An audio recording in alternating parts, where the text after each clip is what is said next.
İlimizin huzuru için mesai mefhumu gözetmeksizin gecesini gündüzüne katan 204 tim ve 379 araç ile 3849 jandarma personelimiz, 103 ekip ve 397 araç ile 2139 emniyet hizmetleri personelimiz, her bir vatandaşımızın can ve mal güvenliğini koruma adına azim ve kararlılıkla çalışmalarını sürdürmektedir. Yine ayrıca ilimizin sınır ili olması dolayısıyla ilimizde bulunan Gürbulak gümrük sahamızda ise 330 gümrük muhafaza memurumuz da aynı şekilde çalışmalarını dikkatli ve titiz bir şekilde sürdürmektedir. İlimizde toplam 776 araç ile 6318 kişilik genel kolluk kuvvetlerimiz ile ilimizin refahı, huzuru, vatandaşlarımızın güvenliği için durmadan, duraksamadan 7/24 esasına göre gecesini gündüzüne katarak çalışmaktadır.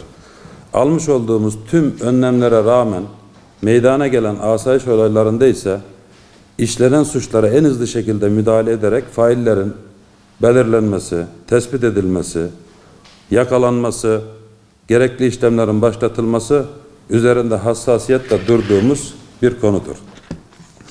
Bu kapsamda 2024 Haziran ayında ilimizde kasten yaralama, tehdit, hakaret, kişilerin huzur ve sükununu bozma, konut dokunulmazlığı ihlali gibi kişilere karşı işlenen 274 suça müdahale edilerek 753 şahıs hakkında adli işlem yapılmış ve bu şahıslardan 7'si tutuklanmıştır. Yine dolandırıcılık, yağma, hırsızlık gibi mal varlığına karşı işlenen 54 suça müdahale edilerek 154 şahıs hakkında adli işlem yapılmış ve bu şahıslardan 4'ü tutuklanmıştır. Aranan şahısların yakalanmasına yönelik yaptığımız çalışmalarda 434 kişi yakaladık. Bunlardan 115 tanesi Haziran ayı içerisinde yakalanarak adli makamlara ve ilgili cezaevlerine teslim edilmiştir.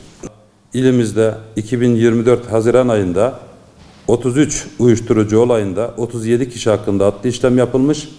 Bunlardan 13 şahıs tutuklanmıştır. Yapılan operasyonlarda ise 11 kilogram metamfetamin, 13.970 adet sentetik uyuşturucu hap ürünü ele geçirilmiştir. İlimizin sınır hattında yer almasından dolayı özellikle kaçakçılıkla mücadele konusunda çalışmalarımızı hassasiyetle yürütüyoruz. Bu kapsamda geçtiğimiz Haziran ayı içerisinde ilimizde 53 kaçakçılık olayı meydana gelmiş olup 66 şahıs hakkında adli işlem yapılmış, bir şahıs ise tutuklanmıştır. Gerçekleştirilen bu operasyonlarda 18.655 paket sigara, 2250 adet reçetesiz ilaç, 614 gram altın, 1000 adet tarihi eser sikke, 5029 adet kişisel eşya ve kozmetik malzemeleri ele geçirilmiştir.